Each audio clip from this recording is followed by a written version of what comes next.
Meaning of equivalence. Equivalence.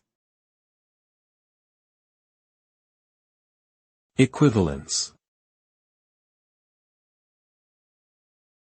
Equivalence. Equivalence.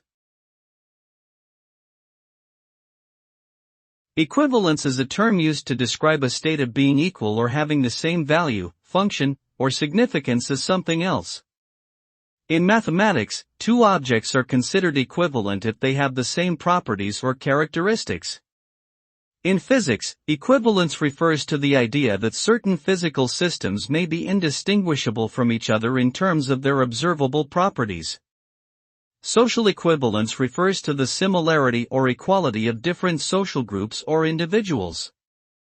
In general, equivalence implies a relationship of similarity, equality, or interchangeability between two or more things.